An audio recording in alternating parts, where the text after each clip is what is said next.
Asante sana mpenzi mtazamaji wa Mokenya TV mahali popote ulipo, hujambo. Karibu katika uchanganuzi wa siasa ili nikueleze vile hali ilivyo, kisha baadaye nitakuwa nachanganua moja kwa moja. Ningependa kujua unatazama hii kanda ukiwa katika eneo lipi. Kama ni Kenya, naomba tu kaweze kunifahamisha ni kaunti gani ambayo unatazama hii kanda kutoka. Ikiwa ni mataifa mengine na kusi pia ukaweze kutufahamisha kwa kutuandikia katika sehemu ya maoni ili kujua watazamaji wetu wako katika eneo lipi wanapotazama kanda zile ambazo tunaziweka katika mtandao wetu wa Mokenya TV. Siasa ina mabadiliko, lakini kuna ukosefu wa uaminifu, haswa wakati siasa zinaendelea kubadilika kila wakati. Siku ya Ijumaa tulimuona kiongozi wa chama cha ODM Raila Odinga akitia sahihi kwa mkataba wa maelewano kati yake na rais wa sasa William Ruto, na waliweza kutoa ahadi kwamba watakuwa wanatembea pamoja na kuunganisha Wakenya na kusongesha taifa letu mbele. Lakini kile ambacho tumeshuhudia siku ya Jumamosi ni tofauti ikilinganishwa na ahadi zao ambazo walizotoa wakati walitia sahihi ya kuelewana na kufanya kazi pamoja. Ni kipi hiki ambacho kinaendelea?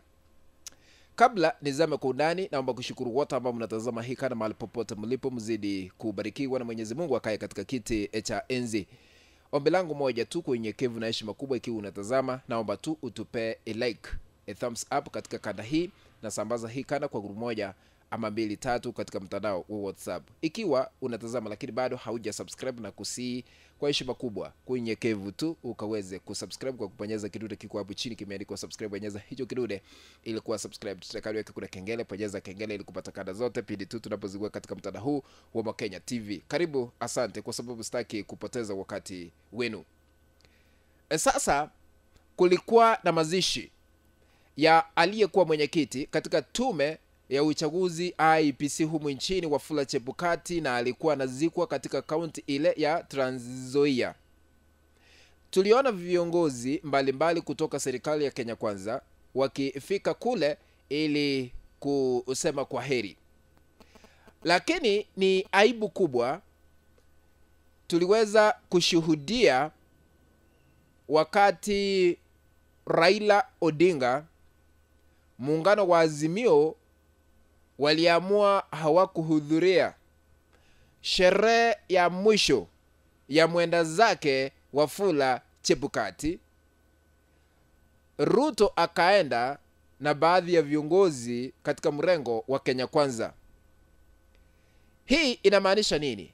Raila mbona na maybe wale wa muungano wa Azimio la Umoja waliamua kutofika katika mazishi yale?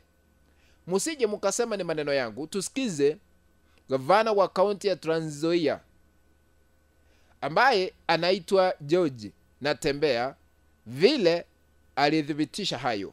Lakini Mheshimiwa Rais, if truth must be said, ni kwamba chaguzi zetu katika taifa la Kenya they are very divisive. Wakati Kivutu aliaga dunia, yale matusi alipata ni yale ambayo marehemu Chebukati anapata. Ni nini hiki ambayo you are not getting right? Hata hapo ukiangalia watu wa Azimio hata hakuna.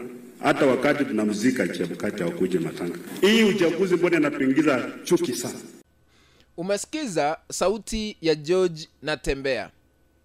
Amesema muungano wa Azimio la Umoja hawakufika katika mazishi yale, hata Raila Odinga baada ya kushikana mikono na William Ruto siku ya Ijumaa. Now, I want to put this into perspective so that we can understand why maybe Azimio decided not to attend burial or ceremony of the late Wafula Chebukati. Mbona baadhi ya viongozi wakiongozwa na Raila Odinga katika mrengo wa Azimio hawakuhudhuria mazishi ya Wafula Chebukati? Point number 1. Azimio la Umoja nadai kwamba wakiongozwa na Raila, nadai huenda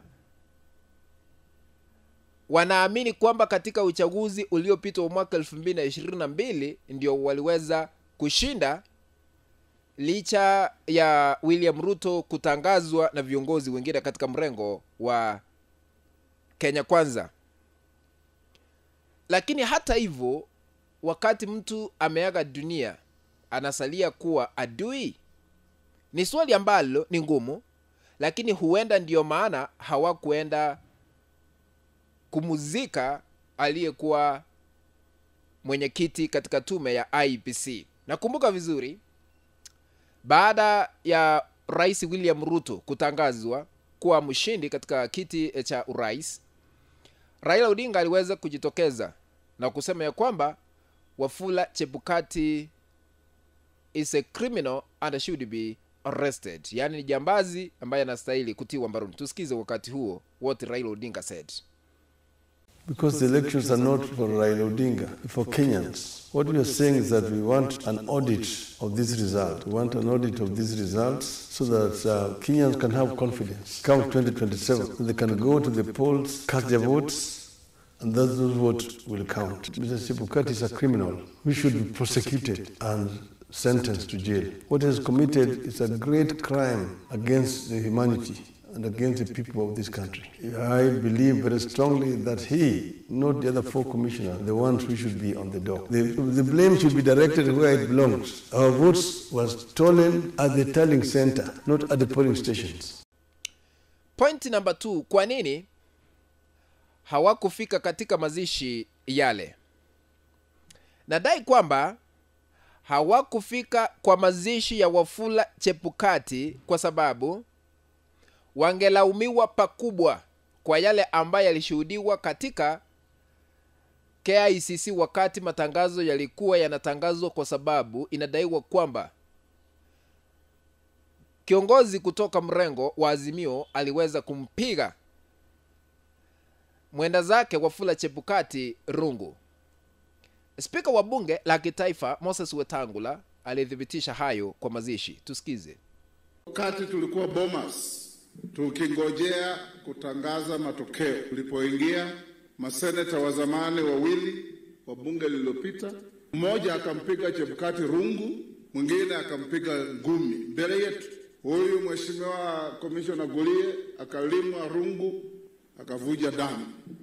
Huyu mheshimiwa Commissioner Molu akalimwa ngumi akasimama nyuma ya kabati huko kwa ofisi. Baadaye mimi kama wakili nikamwambia wale watu waliokupiga walikuwa kwa runinga, chukua P3 twende tuwashtaki.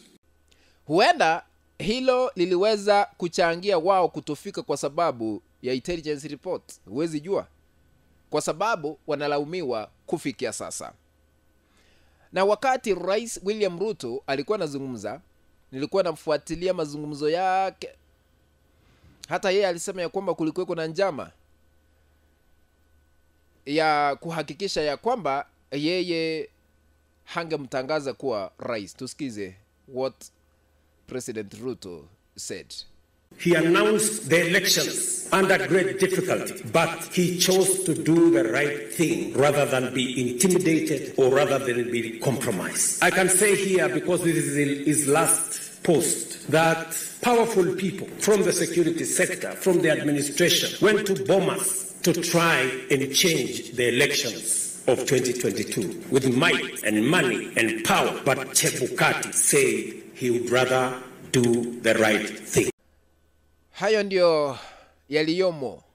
Ukistaajabu ya Musa utayaona ya Firauni. Sina lingine. Kufikia hapo ndipo natia kikomo katika uchanganuzi wa yale ambayo yalikuwa yanaendelea, haswa katika mazishi ya mwenda zake Wafula Chebukati. Nasema pole kwa ile familia, pole sana. Mungu azidi kuwafungulia wakati huu mgumu wa majonzi. Chochote ambacho kinafanyika, Mungu anaelewa kwa nini jambo hilo linatendeka. Na hata Biblia takatifu imesema ya kwamba kuna wakati wa kupanda, kuna wakati wa kuvuna, na kuna wakati wa kuzaliwa, na kuna wakati wa kukufa. Yaani kila jambo li na wakati wake. Kufikia hapo mpenzi mtazamaji ndipo natia kikomo katika uchanganuzi. Tukutane katika kanda ambayo nitatengeneza hapo baadaye. Ikiwa unatazama kwa mara ya kwanza ama umekuwa ukitazama lakini bado hauja subscribe katika channel yetu ya Mokenya TV, kuna kitu hapo chini kimeandikwa subscribe, bonyeza hicho kidude ili kuwa subscribe. Kando yake kuna kengele, bonyeza kengele ili kupata kanda zote pindi tu tunapozikuwa katika mtandao huu wa Mokenya TV. Sambaza hii kanda kwa group moja ama 2 3 katika mtandao wa WhatsApp na hata katika mtandao ule mwingine wa Facebook. Please tupe a like. Ladies and gentlemen, be blessed. Let's meet in the next video. Bye bye.